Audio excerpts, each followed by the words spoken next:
Hey, how's it going everybody? Welcome to Freebeat. Now, if you've been enjoying the daily content that I upload here on the channel, not only should you click the subscribe button and ring the notification bell, but I've also got a free Halloween-themed live stream concert coming up. It's on Friday, October 30th at 7 p.m. Pacific Standard Time, right here on the channel. It's going to be a lot of fun. Hope to see everybody there. Today I've got the Teenage Engineering OPZ, and I actually want to talk about something that I've been hearing people say more and more often about this guy, which is that the synth engines and the drum sounds are just not that good. Now, you guys know that I love the OPZ, so naturally I'm going to disagree with that statement. However, I do recognize that we are all different and we have our different preferences. So if you don't think that the sound engines and the drums on the OPZ are that good, that's okay, that's your opinion. However, that's actually a terrible reason to just kind of blow past the OPZ and basically ignore it, especially if you're in the market for a new groove box. Let me show you why. I'm going to talk about a feature that it seems a lot of people kind of skip over and don't even realize that the OPZ has, which is kind of mind-boggling to me because I think it's one of the most powerful aspects of the OPZ. And to understand how that feature works, first we need to learn a little bit of how the OPZ itself works. So these 16 buttons right here not only are the step sequencer, they also represent the 16 different tracks present on the OPZ. However, we're only going to focus on these first 8. These first 8 tracks here are the tracks that produce sound. These last 8 tracks here are things like effect sound 1 and 2, a tape track, a master track, lighting controller track, things like that. They don't directly produce sound. So of these first 8 tracks here, they're split into 2 groups. The first 4 are the drum tracks, the second 4 are the synth tracks. So for drum tracks, we have kick, snare, cymbal, and auxiliary or sample. For the synth tracks, we have bass, lead, arpeggio, and chord. Once we select a track, in this case the snare drum track, and continue to hold the track button, we can select one of these numbers, 1 through 0, so 10 of them. They each represent a bank of sounds. So we're on the snare drum track. That means we have 10 different banks of snare drum sounds we can choose from. A bank consists of 24 different sounds.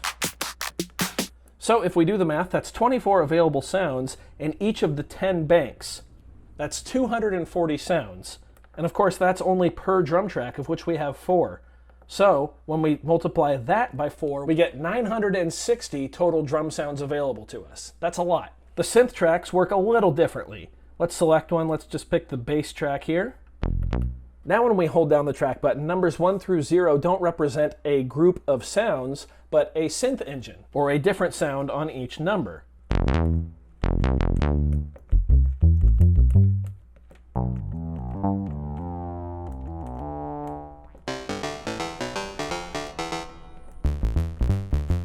So that's 10 available sounds or synth engines for each synthesizer track. And of course we have 4 of those, so that's 40 available synth sounds. So now you might be thinking, well, that's cool, but I don't like those synth sounds. I don't like the synth engines. I don't like the drum sounds. This is where the OPZ really shines. See, not only does the OPZ have a sampler built in, but you can actually go and plug your OPZ into your computer and erase any of the onboard sound engines from the OPZ and replace them with your own samples. The same goes for the drum tracks. You can go in and erase any of the onboard kits in numbers 1 through 0, 1 through 10, and replace them with your own banks of drum sounds. The only real rule is that your total sample time, so either your entire kit or your melodic sample for the synth tracks, has to be less than 12 seconds. That's per sample slot though. So if we go back to the snare drum track, you can have 24 different snare drums in bank 1, move to bank 2, and have 24 completely different ones. You can do that all the way to bank number 10. So again, with the drum tracks, that's 960 of your own samples that can fit right in your pocket. What's more, you don't have to use all 24 sounds per kit if you don't want to. For instance, I just have a couple acoustic samples in my slot 10 here. I just have 4. So you can use as many or as little of the 24 slots per bank that you'd like. Synth track, very similar. You get 12 seconds. So for instance, here on the lead track in slot 9, I've got a bit of a mallet percussion sound.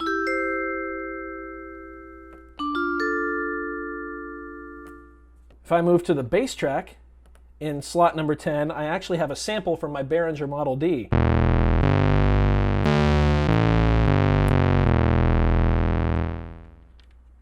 And all of the parameters and parameter locks still work with all the samples, whether they're on the drum tracks or the synth tracks.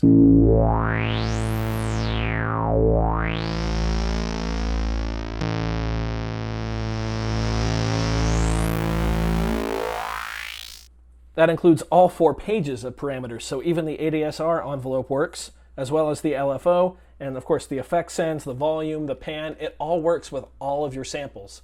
And when it comes to the drum tracks, even though there's a picture of a kick, a snare, a cymbal, and a sample or an auxiliary, whatever, each one of these 4 tracks is basically the same. It doesn't matter where you load your samples to. What's more, each of these 4 tracks has 2-note polyphony. So you could upload an entire drum kit, basically, to one of these tracks and play it like that, and then have 3 spare tracks for whatever you'd like. They don't even have to be drum samples. You could do more pitched stuff right there and just use the pitch parameter